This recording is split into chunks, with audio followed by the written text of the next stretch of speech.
I'm trying to take it one after the other, so that let's see how many we can actually touch on before we leave.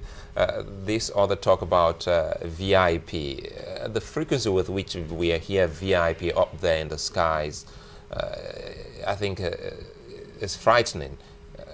I, for once, I think I've been to Cotonou on a very short trip from Benin City to Lagos. I was taken to Cotonou, and some other time we've actually had to go to some other places here in Nigeria, all in the name of VIP, and you keep people up there in the sky. As they say, what if the plane had dropped? No one would have been alive to say it was because we were held up there in the sky because some VIP was trying to land. So he also touched on VIP issue, and he felt that there are ways we should have been able to manage it as a nation. Certainly, there are ways we should manage VIP movement as a nation.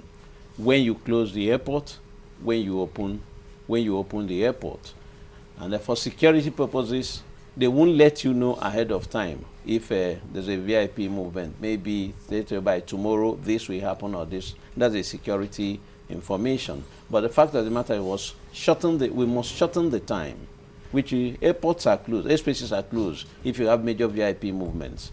Maybe 10 minutes before takeoff, 10 minutes 10 minutes after takeoff, or before takeoff and after takeoff, then 10 minutes before landing.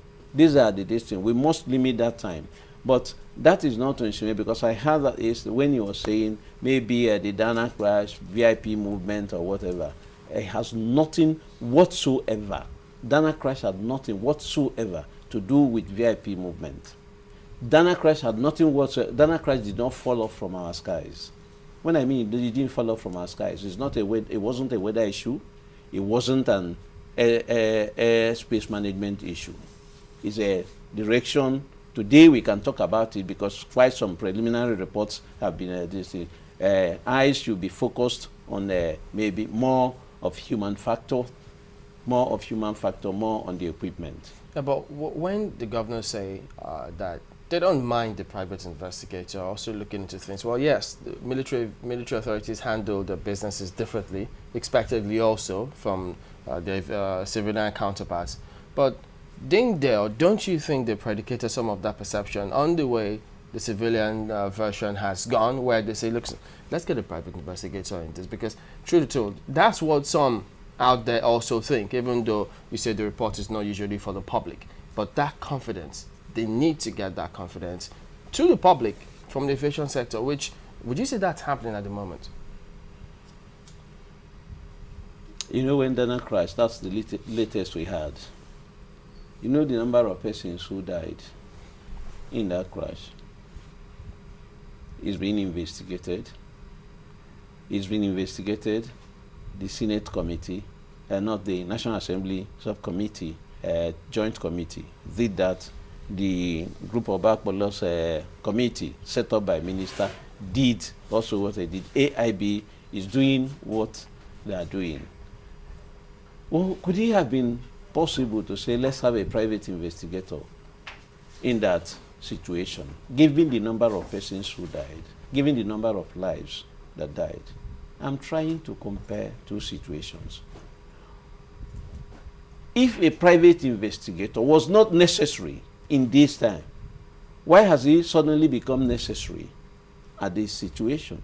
I'm just throwing out of, for me, it's a food for thought. They're not, they cannot be rhetorical questions. They're questions that we think that you can actually profess some answers. Why, in this particular instance, do you think that they will need private investigators? Aside from, wanting, not releasing the truth, is it also because of the nature of military operations? Could there be more to it? No, I have said to you precisely that investigation, the man who calls the shot, the commander-in-chief, has given directives, and we get that report. And I'm saying that it is the governors, really, much as I can feel their emotions. One of our own has gone. What is so, critical in the life of Nigerians, in the value we place on the life of Nigerians, that a private investigator was not needed at the time of the Dana crash, and is needed now. It narrows the feeling. It narrows the value you place on the lives of Nigerians. That's the way I see it. Why I feel pain about the losses, particular pain, Azazi, Why do you Wakowa, think that and they what would not about- be told the truth at this particular point in time? Why? Why do you think? Why do you think that the governors think that they will not be told the truth at this particular point in time? No, it's only the governors can tell you why they think. I am bemused. I am bemused because I think that we've had situations of this that should affect everybody. The lives that were lost in the past in Dana crash affected virtually every state. Even some members, government officials, because, I mean, some say, not even some say, that's what goes on. When you get to the airports, the way airlines operate, by the way, they also said yesterday, we don't have an airline in this country. So what you have, well, maybe I should hold on a minute on that. But the way they operate, when you get there, when you see that chaos, okay, well, yeah, the disorderly nature with which some of those airlines operate, sometimes you ask yourself, so when they say, or you hear about an air crash, that impression or that chaotic impression is what you're left with, the way they operate. And so when that crash happens, maybe some predicate their perception, no, they're not even properly organized so far. So why wouldn't you have a crash here and there? Well, I agree. I mean, sometimes you find, the chaos you find in some certain airports is a matter of the airlines self-regulating themselves and putting in place decent operation. And then it's for also the regulatory agency to come down on them to put a decent, to make sure that they have a benchmark, they have standard. I think we need to set benchmarks in terms of handling, passenger handling and everything. But what I tell you, over the years, since 2005 and 2006, the Civil Aviation Authority puts its emphasis on airworthiness and safety. And tended to have, because of this emphasis, because that was where every Nigerian heart bled, they put the emphasis there. And unfortunately, it's unfortunate that that happened because for almost 6 years, this country was accident-free. But the fact that they had not come down in terms of benchmarking handling of passengers and airlines, that is an area. It came up recently, and I think there will be 2 point bank that you should set a benchmark so that airlines will have benchmark in terms of operation, customer service, customer relations. The Nigerian passenger, for me, is the most abused passengers almost globally.